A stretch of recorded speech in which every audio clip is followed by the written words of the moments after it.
ಆವೇಶಕ್ಕೆ ಎಷ್ಟು ಜನ ಕಾರ್ಯಕರ್ತರು ಈಗ ರೇವಣ್ಣ ಅವರು ಮತ್ತು ನಮ್ಮ ಮಾಜಿ ಶಾಸಕ ಮಿತ್ರರೆಲ್ಲ ಸೇರಿ ಈಗಾಗಲೇ ಪ್ರತಿ ವಿಧಾನಸಭಾ ಕ್ಷೇತ್ರಗಳಿಗೆ ಹೋಗಿ ಕಾರ್ಯಕರ್ತರುಗಳನ್ನ ವಿಶ್ವಾಸಕ್ಕೆ ತೆಗೆದುಕೊಳ್ತಕ್ಕಂಥದ್ದು ಮತ್ತು ಈ ಕಾರ್ಯಕ್ರಮಕ್ಕೆ ಕನಿಷ್ಠ 1.5 ಇಂದ 2 ಲಕ್ಷ ಜನ ಬರೀ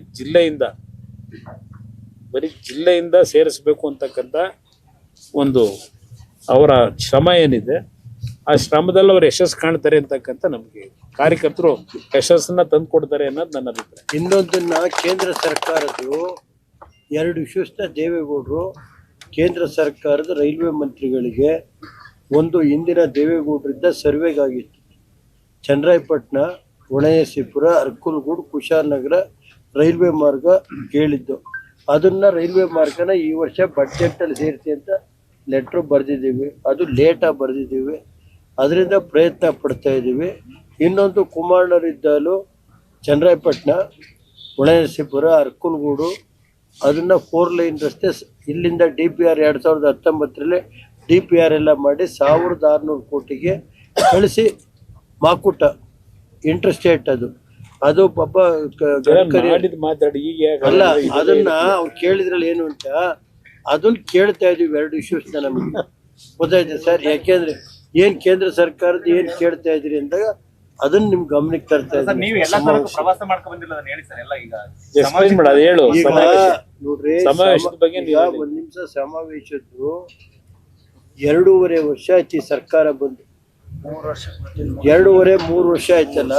ಬೇಗ 3 ವರ್ಷ ಆಗೋಯ್ತು.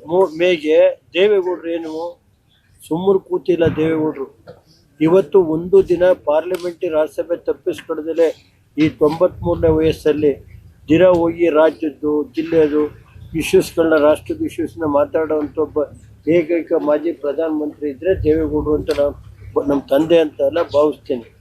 ಅವರು ಪ್ರತಿನಿತ್ಯ ಈ ಜಿಲ್ಲೆಯಲ್ಲಿ ನಡೀತಾ ಇರೋದು 2.5 ವರ್ಷದಿಂದ ಏನಪ್ಪ, ನಾನು ಬದುಕಿದ್ದಂಗೆ ಈ ಜಿಲ್ಲೆಯಲ್ಲಿ ಕಳೆದ 3 ವರ್ಷದಿಂದ ಏನೇನು ನಡೀತಾ ಇದೆ ಅದನ್ನ ನೋಡಿ ಇವತ್ತು ಒಂದು ಸಭೆ ಮಾಡಬೇಕು ಅಂತ ನಮ್ಮ ಶಾಸಕರನ್ನ ಕರೆದು ಮಾತಾಡಿದ ಮೇಲೆ ಅದೇನೇ ಇಲ್ಲಪ್ಪ, ನಾನು ಬದುಕಿರುವಾಗ ನಮ್ಮ ಜಿಲ್ಲೆ ಅನ್ಯಾಯಕ್ಕೆ ನಾನು ಬಿಡೋಕ್ಕಾಗಲ್ಲ, ನಮ್ಮ ಕಾರ್ಯಕರ್ತರನ್ನ ಕರೀಲೇಬೇಕು, ನಾನು ಸಭೆ ನಡೀಬೇಕು ಅಂತ ಸಮಾವೇಶನ ಹಿಡಿದ್ರು. ಜಿಲ್ಲೆಯ ಎಲ್ಲ ವಾಲಂಟಿಯರ್ ಆಗಿ ಇವತ್ತು ಅವರವರೇ ದನ ಎಲ್ಲ ಕೊಟ್ಟು ಶಾಸಕರು ಮತ್ತು ಎಲ್ಲ ಎಲ್ಲಿ ಇದು ನಮ್ಮ ಬೇಲೂರಿಂದ ನಾವು ಶುರು ಮಾಡಿದ್ದೀವಿ, ಅರಸೀಕೆರೆ ಮಾಡಿದ್ದೀವಿ, ಅಲ್ಲಿಂದ ಚನ್ನರಾಯಪಟ್ಟಣ ಬಾಲಣ್ಣವರು, ಅರ್ಕಲ್ಗೂಡು ಮಂಜಣ್ಣವರು ಎಲ್ಲ ಸೇರಿ ಇವತ್ತು ಕನಿಷ್ಠ ಸಕಲೇಶ್ವರ ಕುಮಾರಸ್ವಾಮಿಯವರು, ಆಲೂರು ಮಂಜೇಗೌಡರು, ಹಾಸನ ಸ್ವರೂಪ್ ಪ್ರಕಾಶ್ ಎಲ್ಲ ಸೇರಿ ಮಿನಿಮಮ್ ಇಲ್ಲೇ 2 ಲಕ್ಷ ಜನ ಬರುವಂಥ ಭಾವನೆ ಇದೆ ವಾಲಂಟಿಯರ್ ಆಗಿ. ಗೊತ್ತಾಯ್ತು ಸರ್.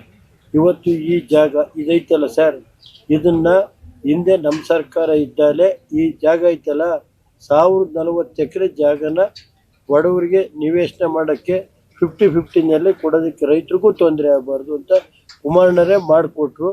ಅಲ್ಲಿ ನಾನು ಕುಮಾರಣ್ಣರು ಇದ್ದಾನೆ ಮಾಡಿಕೊಟ್ಟಿದ್ದ. ಆಮೇಲೆ ಅದೇನಾಯಿತು, ಅದೆಲ್ಲ ಈಗ ಒಳ್ಳೆ ಲೇಔಟ್ ಐತೆ. ನಿಮಗೂ ಒಂದೊಂದು ಸೈಟ್ ಕೊಟ್ಟರು ಒಳ್ಳೇದು. ಅಲ್ಲೇ ಕೊಟ್ಟರು, ಒಂದೊಂದು ಕೊಟ್ಟರು, ಕೆಲವರಿಗೆ ಕೊಟ್ಟಿಲ್ಲ. ಇಲ್ಲೂ ಪತ್ರಿಕೆ ಅಷ್ಟೇ ನಮ್ಮ ಕೊಡ್ತಾರ. ಕುಮಾರಣ್ಣ ಇದ್ರೆ ಕೊಡಿಸಿವೆ. ಕುಮಾರಣ್ಣ ಇಲ್ವಲ್ಲ ಈಗ. ಕುಮಾರಣ್ಣ ಕೇಂದ್ರ ಸೈಟ್ ಹಂಚಿದ್ರು ಸರ್ಕಾರ ಬಂದಿದ್ದ ಆಯ್ತಾ. ಎಲ್ಲ ಪತ್ರಿಕೆಯರು ಅಲ್ಲ, ಒಂದು ನಿಮಿಷ, ಎಲ್ಲ ಪತ್ರಿಕೆಯರು ಪಾಪ ನಮ್ಮ ಪಾರ್ಟಿಗೆ ಪೂರ್ತಿ ಸಹಕಾರ ಮಾಡಿದ್ರು ಕಳೆದ 1 ವಾರದಿಂದ. ತಾವೆಲ್ಲ ದಯಮಾಡಿ ಇಲ್ಲಿ ಕುಮಾರಣ್ಣರು ಬಂದರೆ ಇದೇ ಆಹ್ವಾನ ಪತ್ರಿಕೆ ಅಂತೇಳಿ ದಯಮಾಡಿ ಎಲ್ಲ ನೀವು ಬರಬೇಕು ಅಂತ ಹೇಳಿ ಮನವಿ ಮಾಡ್ತೀನಿ. 24ನೇ ತಾರೀಕು ತಾವೆಲ್ಲ ದಯಮಾಡಿ ಬಂದು ನಮ್ಮ ಪಕ್ಷದ ಏನು ಸುದ್ದಿ ಇದೈತೆ ಮಾಧ್ಯಮದವರೆಲ್ಲ ಬರಬೇಕು. ಎಲೆಕ್ಟ್ರಾನಿಕ್ ಮೀಡಿಯಾ ಇರ್ಬೋದು, ಪ್ರಿಂಟ್ ಮೀಡಿಯಾದವ್ರು ಇಲ್ಲೇ ಇದೇ ಆಹ್ವಾನ ಅಂತ ಹೇಳಿ ಮತ್ತೆ ಆಮೇಲೆ ಹೇಳೋದು ಬೇಕಾದ್ರೆ ಹೇಳ್ತೀವಿ. ಇದನ್ನ ದಯಮಾಡಿ ಎಲ್ಲ ಆಹ್ವಾನ ಅಲ್ಲ, ಅದಕ್ಕೆ ಇವತ್ತೇ ಹೇಳ್ಬಿಡ್ತಾ ಇದ್ದೀನಿ ಎಲ್ಲ. ಆಮೇಲೆ ಮತ್ತೆ ಕೇಂದ್ರ ಮಂತ್ರಿಗಳ ಹತ್ರ ಆಮೇಲೆ ರೇವಣ್ಣರು ಕರೀದಿಲ್ಲ ಅನ್ನೋದು ಬೇಡ ಅಂತ ಇವತ್ತೇ ನಿಮ್ಗೆಲ್ಲ ನಾನು, ಸ್ವರೂಪ್ ಪ್ರಕಾಶ್, ನಮ್ಮ ಏನೇ ಮಾಡಿದ್ರು ಅವ್ರು ಸಹಿಸ್ಕೊತಾರೆ. ಬಗ್ಗೆ ವಿಶೇಷ ಪ್ರೀತಿ.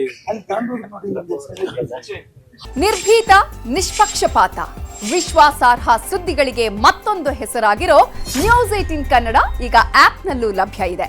ದಯವಿಟ್ಟು ಇಲ್ಲಿರೋ QR ಕೋಡ್ ಅನ್ನ ಸ್ಕ್ಯಾನ್ ಮಾಡಿಕೊಂಡು ಆಪ್ ಡೌನ್ಲೋಡ್ ಮಾಡೋದಕ್ಕೆ ಮರಿಬೇಡಿ. ನಿಮ್ಮ ಬೆಂಬಲ ಹೀಗೆ ಸದಾ ನಮ್ಮೊಂದಿಗಿರಲಿ. ಧನ್ಯವಾದ.